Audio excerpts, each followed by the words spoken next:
Hey guys, how's it going? Jam here, and welcome to another sort of mini video series thing that I've christened Jam Does Hoppers, using cars that you guys suggest and taking them into hoppers. This time is this horrific C-Class Pontiac Aztek, and the first race, as you can see, we're going to Watkins Glen. Now, I'm really not a fan of the Pontiac Aztek. I don't generally like front-wheel drive in general. I don't really like big cars in general. Oh, at least not this big anyway. So as you can see, I've painted it camo to try and hide it from view. Unfortunately, it hasn't really worked. It's so big on the screen, I cycled through the cameras there, trying to see if I could use a different one that could enable me to see a bit more. But we've started a hell of a long way down the field, down in like 18th place or something, made up a few positions off the start. The car in front of me didn't even start, but surprisingly, we're actually managing to overtake people. I didn't think that would happen in this monstrosity of a car, but you know. Well, I guess that just goes to show the standard of the online hoppers. Yeah, they're really not great. As you can see, there's a little bit of a bumping going on ahead of me. I get a little bit of a bump, and then a Ford Escort really spins in front of me. I just about managed to not T-bone him, but I did clip him on the rear and unfortunately force him all the way around, and it cost me quite a bit of momentum. As well as we come out of the chicane, another car gets fired off in front of me. This time I managed to brake more than enough to completely avoid the car, although again I've lost quite a bit of momentum. Heading down into the boot section. I think it's called the boot section, isn't it? I don't really know Watkins Glen that much, to be honest, apart from racing it on Forza, but I'm sure that I've heard this bit called the boot section. Oh, whatever. It's only in this section of the track. The car in front of us decides to miss his braking point, and the car behind us, or two cars behind us, decide to have a little bit of an incident. So that's P12 for us, and yeah, we didn't really have to do much to hold on to it, really, or gain it, or hold on to it. We were under a bit of pressure, but all of a sudden we got a little bit of clean air. There's a couple of cars fighting in front of us. What we got there? We got, is that a Camaro? Oh, there's a 97 Civic there, and there's a, what is that? I think that's a Nissan Fairlady who's gone very sideways through that corner, and a Camaro behind going very slowly. We've managed to jump up his inside into 11th, and looking to go up the inside of the Fairlady into 10th. Quite a bit of contact there as we went through the penultimate corner, but both getting through fairly safely, if not cleanly. And as we go down the pitch straight now, down towards turn 1, it looks like I've actually got a little bit of straight line speed advantage over the Nissan Fairlady. Trying to sit in the slipstream, not that I'm sure that'll do much good for me, considering the size difference. Going into turn 1, there's once again a little bit of contact. I was on the inside, and just didn't have enough room to make the move, I thought, I guess. And going into turn 2, I had a really bad run, presumably to do with some of that contact, and lose another position to a 97 Civic. And that Fairlady's going sideways again, and now making contact with the Civic that's going past him. And crikey, that is one hell of a quick Camaro. So we've now dropped from fighting for 10th to down in 13th in the space of like 3 corners. Going round the chicane now. Camaro gets it all wrong, runs out onto the grass, and doesn't seem to have the handling, although he does seem to have quite a large amount of speed. And showing off his lack of handling there, I managed to sneak up his inside around the long right-hand corner. Going round this long left-hand corner now, and once again the Fairlady in front seems to be getting rather sideways. So that's only going to enable us to close in a little bit, and once again he's gone wide and kicking up a lot of smoke. Look, I don't know if he's intentionally drifting or not, but he cuts back rather harshly onto the racing line then. We have to sort of check up a little bit and lose a bit of momentum, but once again we're sat behind him in the slipstream, and we do have that little bit of advantage over him, but not really close enough to do anything at the moment. No, he brakes earlier than I thought he would. I had to dart to the outside to avoid any contact. We've actually sort of managed to hold it around the outside. And we've now got the inside line going into this long left-hand corner, and the gap closed rather aggressively there by the Fairlady. But fortunately, I managed to jump on the brakes and avoid any contact. Once again, we're going to be on the inside going into the penultimate corner, and there's a hell of a lot of contact.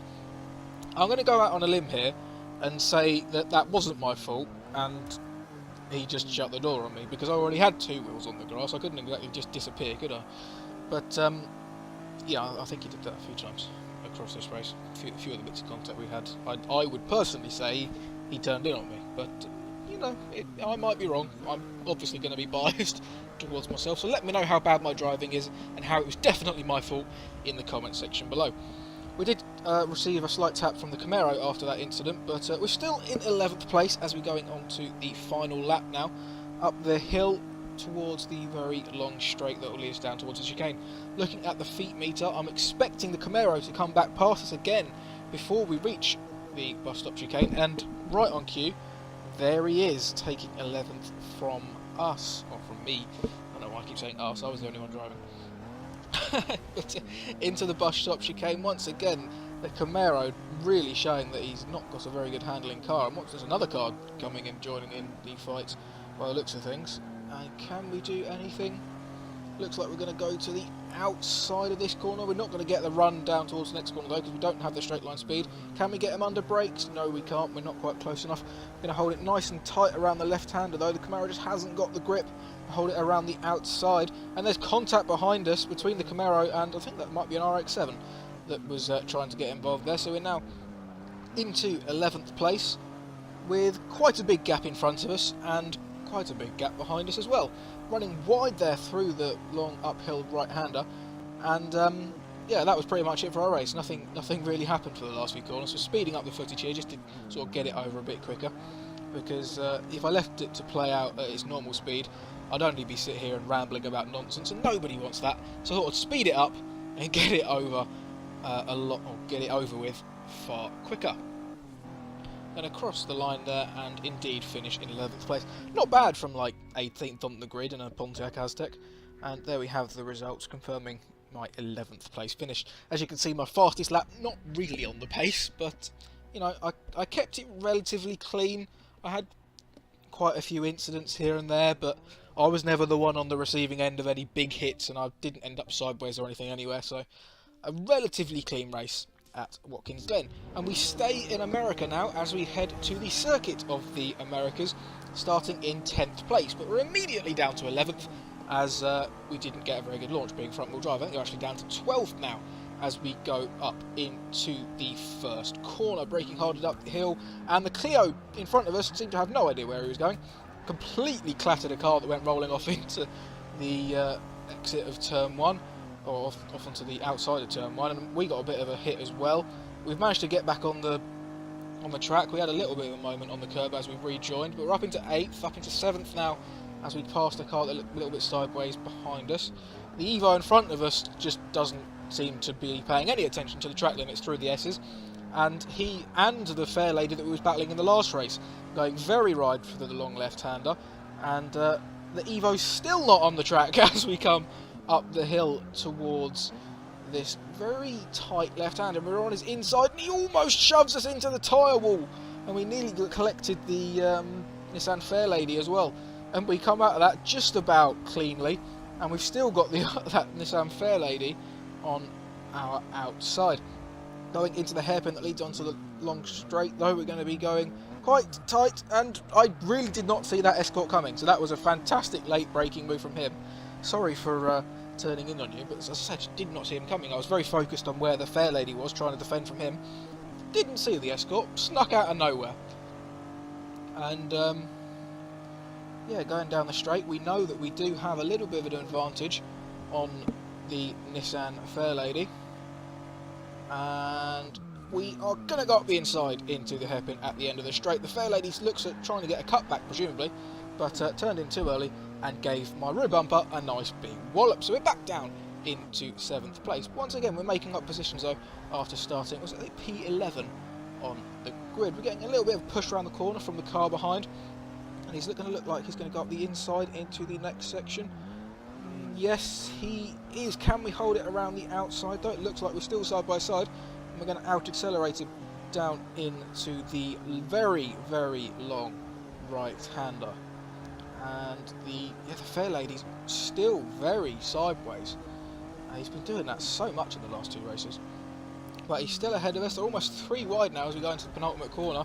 There's a bit of contact between everyone. I've hit on the outside by the Fair Lady and the inside by the 97 Civic. I think the Fair Lady's come out worst in that, and there's still 3 wide ahead of me. That Escort has been spun and I just couldn't quite get out of the way. Ended up collecting the Fair Lady while trying to avoid, and we've just lost another 2 positions on the straight up in towards turn 1, because obviously we had a very bad run out of the final corner. Under braking though, we're going to be looked like going past the Camaro, maybe not, trying to do a cutback, but he was incredibly slow on the apex, so we weren't quite able to pull that off. But looking how bad, or knowing how bad his handling is, we're hopefully going to try and get past him in the S's, and I don't know if you'd call that the first of the S's or not, but we're past him already as we head into this rather Maggots and Beckett-like section of the Cota Raceway. Is it Cota Raceway? Oh, it's Cota Circuit, I suppose. It's called the Circuit of the Americas. Anyway, yeah, let's try and not ramble and try and close the gap on 6th position. Still nothing happening. Oh! That tyre wall that I nearly ended up in on lap 1 seems to have claimed a victim in the silver 97 Civic. So that's another position for me. But still driving around with quite a big gap either side of us. Hoping to maybe try and get up into 5th by the end of the race. We can see the Mitsubishi ahead of us going wide onto the long back straight. Straight line speed, it seems to be not too bad in this car, considering how unaerodynamic it is, and how heavy it is. The straight line speed's not too bad. We had that Fair Lady just about. Weren't quite as quick as the likes of that Camaro, but that didn't seem to have any handling at all. So straight line speed seems to be one thing that I'm not really lacking in. Coming into the hairpin now at the end of the final of the long straight, and that Mitsubishi ahead of us has gone off again. He really seems to have a hard time staying on the track, and then again he runs wide in that right-hander, coming into the left-hander where Alonso passed Massa last year in the Formula 1 race, and yep, he's run wide again. So can we out-drag him up towards the long right-hander? No, not quite. Can we hold it around the outside of the long right-hander though? It looks like we might be able to, getting very close to making some contact there, getting a 1 tyre fire going on. Bit of contact there as he runs us off the track. Going into the penultimate corner, almost some more contact again. He runs off the track on the exit, gets all over the curb, coming back on, and we're up the inside into the final corner. He hits the apex, giving us no room whatsoever, but we force the point, and we're going to out-drag him to the line. No, we're not, because he's going to try and take us out, but being front-wheel drive, it wasn't really that hard to catch it. So even though we both lost 3 positions, lesson learned: do not try and pit manoeuvre a front-wheel drive car, because it won't work. And yeah, he's a bit of a dick for doing that, really, because I mean, if you try and take someone out on a straight, you are a dick. So I can't see what his name is or gamer tag is on my preview screen, but I'm sure you can, so it's a little bit of a naming and shaming. That guy is a dick. So yeah, unfortunate to lose 3 positions there, dropping from 5th to 8th, but overall, not a bad race. Thanks for watching, and I'll see you for the next one.